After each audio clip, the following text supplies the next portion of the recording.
மனிதனாக மாற்றினே.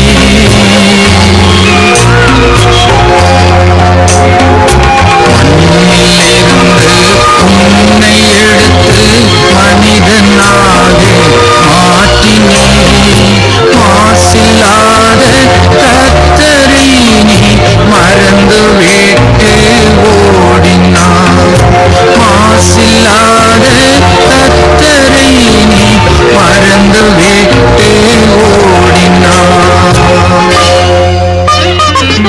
ஆதாமே ஆதாமே எங்கே இருக்கிறார்?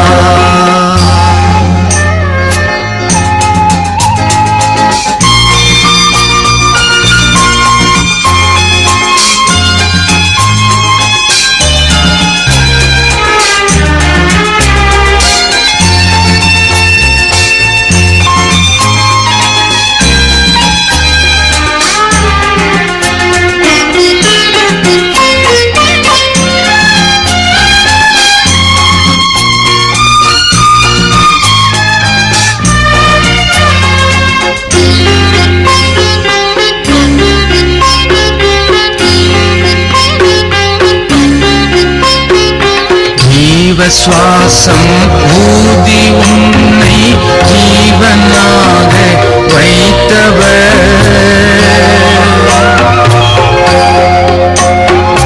ஜீவ சுவாசம் ஊதி உன்னை ஜீவனாக வைத்தவர். ஜீவன் என்று தெய்வ அன்பை ஊட்டி எடுத்து வளர்த்தவர். ஜீவன் என்று தெய்வ அன்பை ஊட்டி எடுத்து வளர்த்தவர். ஆதாமே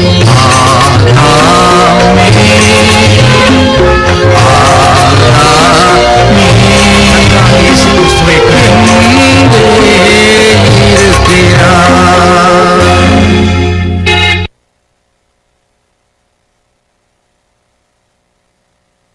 பார்த்து இவங்க வீட்டுல ஜெபம் பண்ணிட்டு போலாம்.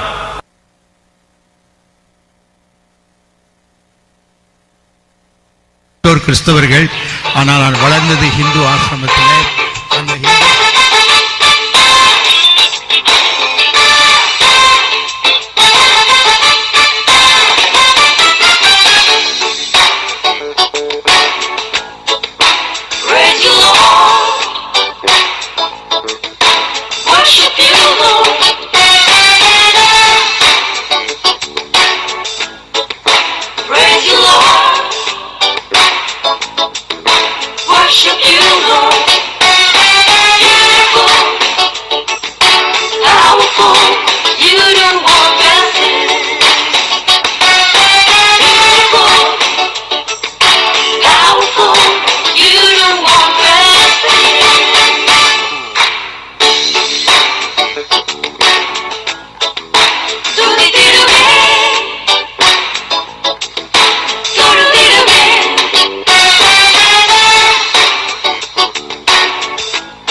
நீங்கள் இணைந்திருப்பது சங்கமம் வானொலி, destiny in Jesus Christ, Tamil கிறிஸ்தவ வானொலி, கனேடிய மண்ணிலிருந்து ஒலிபரப்பாகிறது.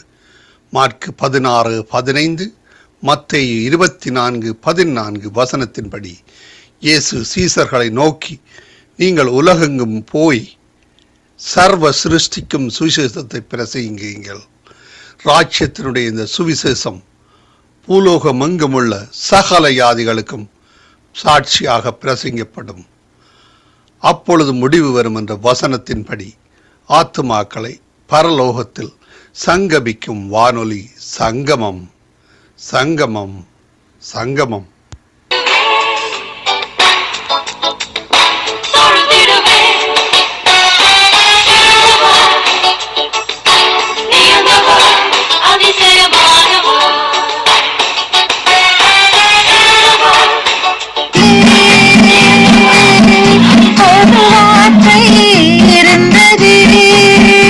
அந்த வார்த்தை தேவன்தான். அந்த வார்த்தை தேவன்தானே. அகிலமாளும் வார்த்தை அது, ஜீவனுள்ள வார்த்தை அது. வானம் பூமி மாறினாலும் மாறாத வார்த்தை தேவன் வார்த்தை. வானம் பூமி மாறினாலும் மாறாத வார்த்தை தேவன் வார்த்தை. ஆதியிலே ஒரு வார்த்தை இருந்தது, அந்த வார்த்தை தேவன் தானே. வார்த்தை தேவன் தானே, அந்த வார்த்தை தேவன் தானே.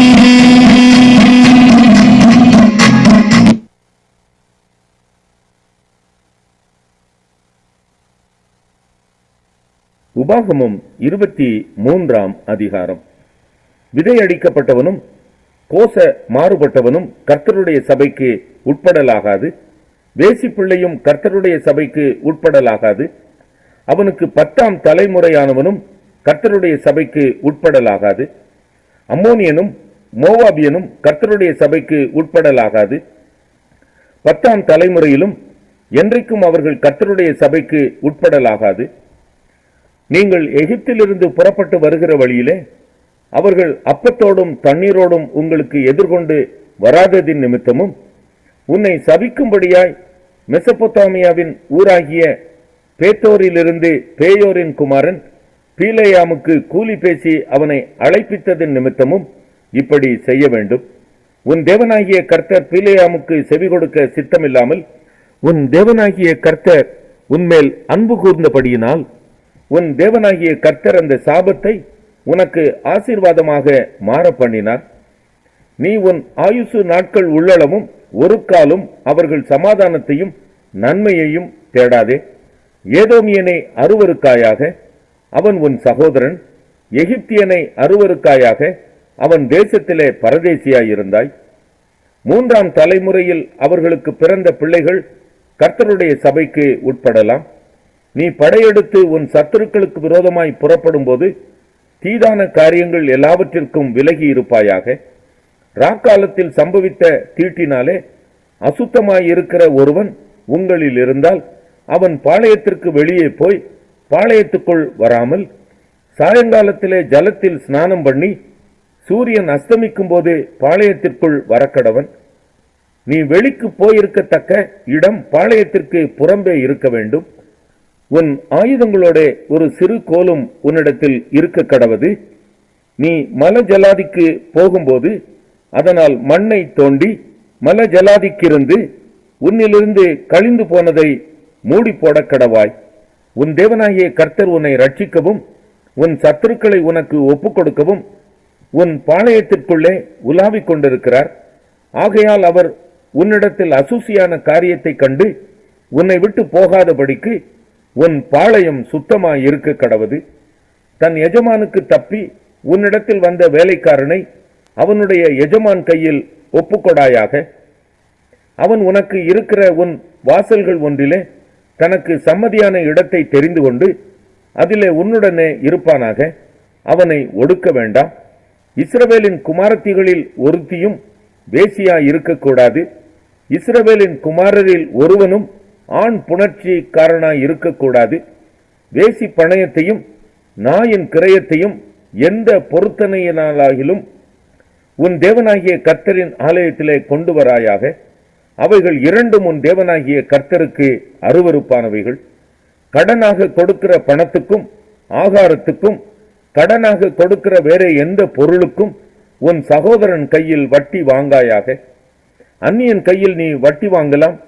நீ சுதந்தரிக்க போகிற தேசத்தில் உன் தேவனாகிய கர்த்தர் நீ கையிடும் வேலையிலெல்லாம் உன்னை ஆசீர்வதிக்கும்படி உன் சகோதரன் கையிலே வட்டி வாங்காயாக. நீ உன் தேவனாகிய கர்த்தருக்கு பொருத்தனை பண்ணி இருந்தால் அதை செலுத்த தாமதம் செய்யாதே.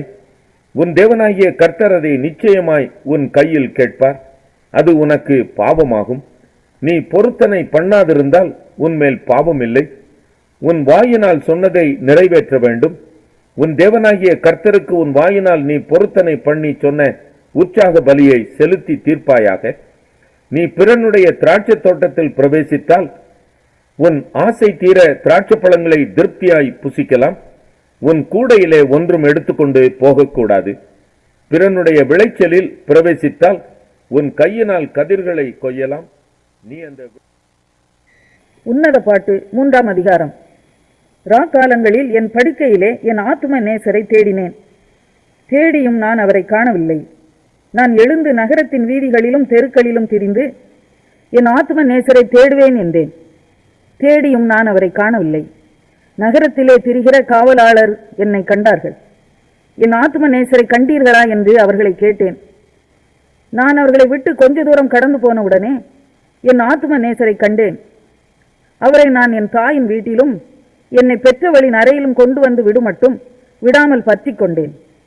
எருசலேமின் குமாரத்திகளே, எனக்கு பிரியமானவளுக்கு மனதாகும் மட்டும் நீங்கள் அவளை விழிக்க பண்ணாமலும் எழுப்பாமலும் இருக்கும்படி வெளிமான்கள் மேலும் வெளியின் மறைகள் மேலும் உங்களை ஆணையிடுகிறேன். வெள்ளை போலத்தினாலும் சாம்பிராணியினாலும் வர்த்தகருடைய சகலவித கந்தப்படியினாலும் உண்டாகிய வாசனையை வீசி தூப ஸ்தம்பங்களைப் போல் வனாந்தரத்திலிருந்து வருகிற இவர் யார்? இதோ சாலமோனுடைய மஞ்சம். இஸ்ரவேலின் சௌரியவான்களில் 60 சௌரியவான்கள் அதை சுற்றி நிற்கிறார்கள். இவர்கள் எல்லாரும் பட்டயம் பிடித்து யுத்தத்துக்கு பழகினவர்களாய் இருக்கிறார்கள். ராக்கால பயத்தின் நிமித்தம் அவனுடைய பட்டயம் அவன் அறையில் இருக்கிறது. சாலமோன் ராஜா தனக்கு லீபனோனின் மரத்தினால் ஒரு ரதத்தை பண்ணுவித்தார். அதன் தூண்களை வெள்ளியினாலும் அதன் தட்டை பொன்னினாலும் அதன் ஆசனத்தை இரத்தாம்பரத்தினாலும் பண்ணுவித்தார். அதன் உட்புறத்திலே எருசலேமின் குமாரத்திகள் நிமித்தம் நேசம் என்னும் சமுக்காலம் விரித்திருந்தது. சீயோன் குமாரத்திகளே, நீங்கள் புறப்பட்டு போய் ராஜாவாகிய சாலமோனின் கல்யாண நாளிலும் மனமகிழ்ச்சி நாளிலும் அவருடைய தாயார் அவருக்கு சூட்டின முடியும். அப்போஸ்தலர் 16ஆம் அதிகாரம். அதன் பின்பு அவன் தெர்பைக்கும் லீஸ்திராவுக்கும் போனான். அங்கே தீமோத்தேயு என்னப்பட்ட ஒரு சீஷன் இருந்தான். அவன் தாய் விசுவாசம் உள்ள யூத ஸ்திரீ, அவன் தகப்பன் கிரேக்கன். அவன் லீஸ்திராவிலும் இக்கோனியாவிலும் உள்ள சகோதரராலே நற்சாட்சி பெற்றவனாய் இருந்தான். அவனை பவுல் தன்னுடனே கூட்டிக் கொண்டு போக வேண்டும் என்று விரும்பி அவனுடைய தகப்பன் கிரேக்கன் என்று அவ்விடங்களில் இருக்கும் யூதர்கள் எல்லாரும் அறிந்திருந்தபடியால் அவர்கள் நிமித்தம் அவனுக்கு விருத்த சேதனம் பண்ணினான்.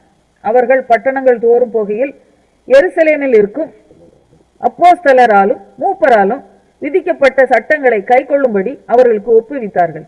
அதனாலே சபைகள் விசுவாசத்தில் ஸ்திரப்பட்டு நாளுக்கு நாள் பெருகின. அவர்கள் பிரிகியா கலாத்தியா நாடுகளை கடந்து போன போது ஆசியாவிலே வசனத்தை சொல்லாதபடிக்கு பரிசுத்த ஆவியினாலே தடை பண்ணப்பட்டு மீசியா தேசம் மட்டும் வந்து பித்தினியா நாட்டுக்கு போக பிரயத்தனம் பண்ணினார்கள். ஆவியானவரோ அவர்களை போக விட்டாதிருந்தார். அப்பொழுது அவர்கள் மீசியா பக்கமாய் போய் துரோவாவுக்கு வந்தார்கள். அங்கே ராத்திரியிலே பவுலுக்கு ஒரு தரிசனம் உண்டாயிற்று. அது என்னவெனில், மக்கதோனியா தேசத்தான் ஒருவன் வந்து நின்று, நீர் மக்கதோனியாவுக்கு வந்து எங்களுக்கு உதவி செய்ய வேண்டும் என்று தன்னை வேண்டிக் கொண்டதாக இருந்தது. அந்த தரிசனத்தை அவன் கண்டபோது அவர்களுக்கு சுவிசேஷத்தை அறிவிக்கும்படி கர்த்தர் எங்களை அழைத்தார் என்று நாங்கள் நிச்சயித்துக் கொண்டு உடனே மக்கதோனியாவுக்கு புறப்பட்டு போக பிரயத்தனம் பண்ணி துரோவாவில் கப்பல் ஏறி சாமோத்ரேக்கே தீவுக்கும் மறுநாளிலே நெயாபோலி பட்டணத்துக்கும் நேராய் ஓடி அங்கே இருந்து மக்கதோனியா தேசத்து நாடுகளில் ஒன்றிற்கு தலைமையானதும் ரோமர் குடியேறினதுமான பிலிப்பி பட்டணத்துக்கு வந்து அந்த பட்டணத்திலே சில நாள் தங்கி இருந்தோம். ஓய்வு நாளில் நாங்கள் பட்டணத்துக்கு வெளியே போய் ஆற்றின் அருகே வழக்கமாய் ஜெபம் பண்ணுகிற இடத்தில் உட்கார்ந்து அங்கே கூடி வந்த ஸ்திரீகளுக்கு உபதேசித்தோம். அப்பொழுது தியத்தீரா ஊராளும் இரத்தாம்பரம் விற்கிறவளும் தேவனை வணங்குகிறவளுமாகிய லீதியாள் என்னும் பேருள்ள ஒரு ஸ்திரீ கேட்டுக்கொண்டிருந்தாள். பவுல் சொல்லியவைகளை கவனிக்கும்படி கர்த்தர் அவள் இருதயத்தை திறந்தருளினார். அவளும் அவள் வீட்டாரும் ஞான ஸ்நானம் பெற்ற பின்பு அவள் எங்களை நோக்கி, நீங்கள் என்னை கர்த்தரிடத்தில் விசுவாசம் உள்ளவள் என்று எண்ணினால் என் வீட்டிலே வந்து தங்கி இருங்கள் என்று எங்களை வருந்தி கேட்டுக்கொண்டாள். நாங்கள் ஜெபம் பண்ணுகிற இடத்திற்கு போகையில் குறி சொல்ல ஏவுகிற ஆவியை கொண்டிருந்து குறி சொல்லுகிறதுனால் தன் எஜமான்களுக்கு மிகுந்த ஆதாயத்தை உண்டாக்கின ஒரு பெண் எங்களுக்கு எதிர்பட்டாள். அவள் பவுலையும் எங்களையும் பின்தொடர்ந்து வந்து, இந்த மனுஷர் உன்னதமான தேவனுடைய ஊழியக்காரர், ரட்சிப்பின் வழியை நமக்கு அறிவிக்கிறவர்கள் என்று சத்தமிட்டாள். இப்படி அநேக நாள் செய்து கொண்டு வந்தாள். பவுல் சினங்கொண்டு திரும்பி பார்த்து, நீ இவளை விட்டு புறப்படும்படி இயேசு கிறிஸ்து நாமத்தினாலே உனக்கு கட்டளையிடுகிறேன் என்று அந்த ஆவியுடனே சொன்னான். அந்நேரமே அது புறப்பட்டு போயிற்று. அவளுடைய எஜமான்கள் தங்கள் ஆதாயத்து நம்பிக்கை அற்று போயிற்றென்று கண்டு பவுலையும் சீலாவையும் பிடித்து சந்தை வெளியில் உள்ள அதிகாரிகளிடத்தில் இழுத்து கொண்டு போனார்கள். அவர்களை அதிகாரிகளிடத்தில் ஒப்புவித்து, யூதர்களாகிய இந்த மனுஷர் நம்முடைய பட்டணத்தில் கலகம் பண்ணி ரோமராகிய நாம் ஏற்றுக்கொள்ளவும் அனுசரிக்கவும் தகாத முறைமைகளை போதிக்கிறார்கள் என்றார்கள். அப்பொழுது ஜனங்கள் கூட்டம் கூடி அவர்களுக்கு விரோதமாய் எழும்பினார்கள். அதிகாரிகள் அவர்கள் வஸ்திரங்களை கிழித்து போடவும் அவர்களை அடிக்கவும் சொல்லி அவர்களை அநேக அடி அடித்த பின்பு சிறைசாலையிலே வைத்து அவர்களை பத்திரமாய் காக்கும்படி சிறைசாலைக்காரனுக்கு கட்டளையிட்டார்கள். அவன் இப்படிப்பட்ட கட்டளையை பெற்று அவர்களை உட்காவல் அறையிலே அடைத்து அவர்கள் கால்களை தொழு மரத்தில் மாட்டி வைத்தான். நடுராத்திரியிலே பவுலும் சீலாவும் ஜெபம் பண்ணி தேவனை துதித்து பாடினார்கள். காவலில் வைக்கப்பட்டவர்கள் அதை கேட்டு கொண்டிருந்தார்கள். சடிதியிலே சிறைச்சாலையின் அஸ்திபாரங்கள் அசையும்படியாக பூமி மிகவும் அதிர்ந்தது. உடனே கதவுகள் எல்லாம் திறவுண்டது. எல்லாருடைய கட்டுகளும் கலண்டு போயிற்று. சிறைச்சாலைக்காரன் நித்திரை தெளிந்து சிறைச்சாலையின் கதவுகள் திறந்திருக்கிறதை கண்டு கட்டுண்டவர்கள் ஓடிப்போனார்கள் என்று எண்ணி பட்டயத்தை உருவி தன்னை கொலை செய்து கொள்ள போனான். பவுல் மிகுந்த சத்தமிட்டு, நீ உனக்கு கெடுதி ஒன்று செய்து கொள்ளாதே, நாங்கள் எல்லாரும் இங்கேதான் இருக்கிறோம் என்றார். அப்பொழுது அவன் தீபங்களை கொண்டு வர சொல்லி உள்ளே ஓடி நடுநடுங்கி பவுலுக்கும் சீலாவுக்கும் முன்பாக விழுந்து அவர்களை வெளியே அழைத்து வந்து, ஆண்டவமாரே, ரட்சிக்கப்படுவதற்கு நான் என்ன செய்ய வேண்டும் என்றான்.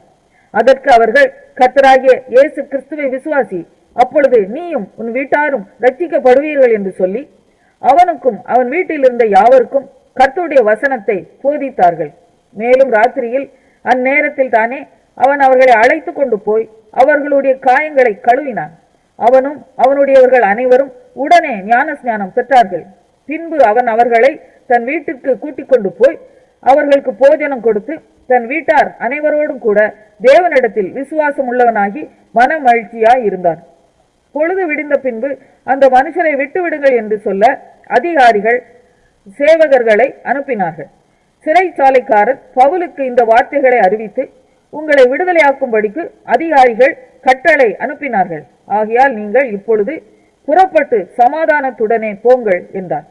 அதற்கு பவுல், ரோமராகிய எங்களை அவர்கள் நியாயம் விசாரியாமல் வெளியரங்கமாய் அடித்து சிறைச்சாலையிலே போட்டார்கள். இப்பொழுது இரகசியமாய் எங்களை விடுதலையாக்குகிறார்களோ? அப்படியல்ல, அவர்களே வந்து எங்களை வெளியே அழைத்து அனுப்பி விடட்டும் என்றார்.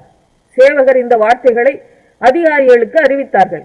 ரோமராய் இருக்கிறார்கள் என்று அவர்கள் கேட்ட பொழுது பயந்து வந்து அவர்களுடனே தயவாய் பேசி அவர்களை வெளியே அழைத்து கொண்டு போய் பட்டணத்தை விட்டு புறப்பட்டு போகும்படி கேட்டுக்கொண்டார்கள். அந்தபடி அவர்கள் சிறைசாலையில் இருந்து புறப்பட்டு லீதியாளிடத்திற்கு போய் சகோதரரை கண்டு, அப்போஸ்தலர் 17ஆம் அதிகாரம். அவர்கள் அம்பிபோலி பட்டணத்தையும் அப்பலோனியா பட்டணத்தையும் கடந்து தெசலோனிக்கே பட்டணத்துக்கு வந்தார்கள். அங்கே யூதருக்கு ஒரு ஜெப ஆலயம் இருந்தது. பவுல் தன் வழக்கத்தின்படியே அவர்களிடத்தில் போய் 3 ஓய்வு நாள்களில் வேத வாக்கியங்களின் நியாயங்களை எடுத்து அவர்களுடனே சம்பாஷித்து, கிறிஸ்து பாடுபடவும் மரித்தோரிலிருந்து எழுந்திருக்கவும் வேண்டியதென்றும் நான் உங்களுக்கு அறிவிக்கிற இந்த இயேசுவே கிறிஸ்து என்றும் காண்பித்து திருஷ்டாந்தப்படுத்தினார். அவர்களில் சிலரும் பக்தியுள்ள கிரேக்கரில் திரளான ஜனங்களும் கனம் பொருந்திய ஸ்திரீகளில் அநேகரும் விசுவாசித்து பவுலையும் சீலாவையும் சேர்ந்து கொண்டார்கள். விசுவாசியாத யூதர்கள் வைராக்கியம் கொண்டு வீணராகிய சில பொல்லாதவர்களை சேர்த்து கொண்டு கூட்டங்குடி பட்டணத்தில் அமளி உண்டாக்கி யாசோனுடைய வீட்டை வளைந்து கொண்டு அவர்களை பட்டணத்தாருக்கு முன்பாக இழுத்து கொண்டு வர வகை தேடினார்கள். அவர்களை காணாமல் யாசோனையும் சில சகோதரரையும் பட்டணத்து அதிகாரிகளிடத்தில் இழுத்து கொண்டு வந்து, உலகத்தை கலக்குகிறவர்கள் இங்கேயும் வந்திருக்கிறார்கள், இவர்களை யாசோன் ஏற்றுக்கொண்டான். இவர்கள் எல்லாரும் இயேசு என்னும் வேறொருவனை ராஜா என்று சொல்லி ராயனுடைய கட்டளைகளுக்கு விரோதமாக செய்கிறார்கள் என்று கூக்குரலிட்டு இவர்களை கேட்டுக்கொண்டிருந்த ஜனங்களையும் பட்டணத்து அதிகாரிகளையும் கலங்க பண்ணினார்கள். பின்பு அவர்கள் யாசோனிடத்திலும் மற்றவர்களிடத்திலும் ஜாமீன் வாங்கி கொண்டு அவர்களை விட்டு விட்டார்கள். உடனே சகோதரர் ராத்திரி காலத்திலே பவுலையும் சீலாவையும் பெரோயா பட்டணத்துக்கு அனுப்பிவிட்டார்கள். அவர்கள் அங்கே சேர்ந்து யூதருடைய ஜெப ஆலயத்திற்கு போனார்கள். அந்த பட்டணத்தார் மனோவாஞ்சையாய் வசனத்தை ஏற்றுக்கொண்டு காரியங்கள் இப்படி இருக்கிறதா என்று தினந்தோறும் வேத வாக்கியங்களை ஆராய்ந்து பார்த்ததினால் தெசலோனிக்கேயில் உள்ளவர்களை பார்க்கிலும் நற்குணசாலிகளாய் இருந்தார்கள். அதனால் அவர்களில் அநேகம் பேரும் கனம் பொருந்திய கிரேக்கரில் அநேக ஸ்திரீகளும் புருஷர்களும் விசுவாசித்தார்கள். பெரோயாவிலும் தேவ வசனம் பவுலினால் அறிவிக்கப்படுகிறதென்று தெசலோனிக்கேயரான யூதர்கள் அறிந்தபோது அங்கேயும் வந்து ஜனங்களை கிளப்பிவிட்டார்கள். உடனே சகோதரர் பவுலை சமுத்திர வழியாய் போக அனுப்பிவிட்டார்கள். சீலாவும் தீமோத்தேயும் அங்கே தங்கியிருந்தார்கள். பவுலை வழி நடத்தினவர்கள் அவனை அத்தேனை பட்டணம் வரைக்கும் அழைத்து கொண்டு போய் அங்கே சீலாவும் தீமோத்தேயும் அதிசீக்கிரமாக தன்னிடத்திற்கு வரும்படி அவர்களுக்கு சொல்ல கட்டளை பெற்றுக்கொண்டு புறப்பட்டு போனார்கள். அத்தேனை பட்டணத்தில் பவுல் அவர்களுக்காக காத்து கொண்டிருக்கையில் அந்த பட்டணம் விக்கிரகங்களால் நிறைந்திருக்கிறதை கண்டு தன் ஆவியில் மிகுந்த வைராக்கியம் அடைந்து ஜெப ஆலயத்தில் யூதரோடும் பக்தி உள்ளவர்களோடும் சந்தை வெளியில் எதிர்பட்டவர்களோடும் தினந்தோறும் சம்பாஷணை பண்ணினான். அப்பொழுது எப்பிக்கூரரும் ஸ்தோயிக்கருமான ஞானிகளில் சிலர் அவனுடனே வாக்குவாதம் பண்ணினார்கள். சிலர், இந்த வாயாடி என்ன பேச போகிறான் என்றார்கள். சிலர், இவன் அந்நிய தேவதைகளை அறிவிக்கிறவனாக காண்கிறது என்றார்கள். அவன் இயேசுவையும் உயிர்த்தெழுதலையும் அவர்களுக்கு பிரசங்கித்தபடியினாலே அப்படி சொன்னார்கள். அவர்கள் அவனை மார்ஸ் மேடைக்கு அழைத்து கொண்டு போய், நீ சொல்லுகிற புதிதான உபதேசம் இன்னதென்று நாங்கள் அறியலாமா? நூதனமான காரியங்களை எங்கள் காதுகள் கேட்க பண்ணுகிறாய். அவைகளின் கருத்து இன்னதென்று அறிய மனதாயிருக்கிறோம் என்றார்கள். அந்த அத்தேனே பட்டணத்தார் எல்லாரும் அங்கே தங்குகிற அந்நியரும் நவமான காரியங்களை சொல்லுகிறதுனாலும் கேட்கிறதுனாலுமே ஒழிய வேறொன்றிலும் பொழுது போக்குகிறதில்லை. அப்பொழுது பவுல் மார்ஸ் மேடையின் நடுவிலே நின்று, அத்தேனரே, எந்த விஷயத்திலும் நீங்கள் மிகுந்த தேவதா பக்தி உள்ளவர்கள் என்று காண்கிறேன். எப்படி என்றால், நான் சுற்றித் திரிந்து உங்கள் ஆராதனைக்குரியவைகளை கவனித்து பார்த்த பொழுது அறியப்படாத தேவனுக்கு என்று எழுதியிருக்கிற ஒரு பலிபீடத்தை கண்டேன். நீங்கள் அறியாமல் ஆராதிக்கிற அவரையே நான் உங்களுக்கு அறிவிக்கிறேன். உலகத்தையும் அதில் உள்ள யாவத்தையும் உண்டாக்கின தேவனானவர் வானத்திற்கும் பூமிக்கும் ஆண்டவராய் இருக்கிறபடியால் கைகளினால் கட்டப்பட்ட கோவில்களில் அவர் வாசம் பண்ணுகிறதில்லை. எல்லாருக்கும் ஜீவனையும் சுவாசத்தையும் சகலத்தையும் கொடுக்கிற அவர் தமக்கு யாதொன்று தேவையானது போல மனுஷர் கைகளால் பணிவிடை கொள்ளுகிறதும் இல்லை. மனுஷ ஜாதியான சகல ஜனங்களையும் அவர் ஒரே இரத்தத்தினாலே தோன்ற பண்ணி பூமியின் மீதெங்கும் குடியிருக்க செய்து முன் தீர்மானிக்கப்பட்ட காலங்களையும் அவர்கள் குடியிருப்பின் எல்லைகளையும் குறித்திருக்கிறார். கர்த்தராகிய தம்மை அவர்கள் தடவியாகிலும் கண்டுபிடிக்கத்தக்கதாக தம்மை தேடும்படிக்கு அப்படி செய்தார். அவர் நம்மில் ஒருவருக்கும் தூரமானவர் அல்லவே. ஏனெனில் அவருக்குள் நாம் பிழைக்கிறோம், அசைகிறோம், இருக்கிறோம். அப்படியே உங்கள் புலவர்களிலும் சிலர் நாம் அவருடைய சந்ததியார் என்று சொல்லி இருக்கிறார்கள். நாம் தேவனுடைய சந்ததியாராயிருக்க மனுஷருடைய சித்திர வேலையினாலும் யுக்தியினாலும் உருவாக்கின பொன், வெள்ளி, கல் இவைகளுக்கு தெய்வம் ஒப்பாயிருக்கும் என்று நாம் நினைக்கலாகாது. அறியாமை உள்ள காலங்களை தேவன் காணாதவர் போல் இருந்தார். இப்பொழுதோ மனம் திரும்ப வேண்டும் என்று எங்கும் உள்ள மனுஷர் எல்லாருக்கும் கட்டளையிடுகிறார். மேலும் ஒரு நாளை குறித்திருக்கிறார். அதிலே அவர் தாம் நியமித்த மனுஷனை கொண்டு பூலோகத்தை நீதியாய் நியாயம் தீர்ப்பார். அந்த மனுஷனை மரித்தோரிலிருந்து எழுப்பினதினாலே அதன் நிச்சயத்தை எல்லாருக்கும் விளங்க பண்ணினார் என்றார். மரித்தோரின் உயிர் தெழுதலை குறித்து அவர்கள் கேட்ட பொழுது சிலர் இகழ்ந்தார்கள். சிலர், நீ சொல்லுகிறதை இன்னொரு வேளை கேட்போம் என்றார்கள். இப்படி இருக்க பவுல் அவர்களை விட்டு போய்விட்டான். சிலர் அவனை பற்றி கொண்டு விசுவாசிகளானார்கள். அவர்களில் மார்ஸ் மேடை நியாயாதிபதிகளில் ஒருவனாகிய தியோலூசியு என்பவன் சாமரி என்னும் பேருள்ள ஒரு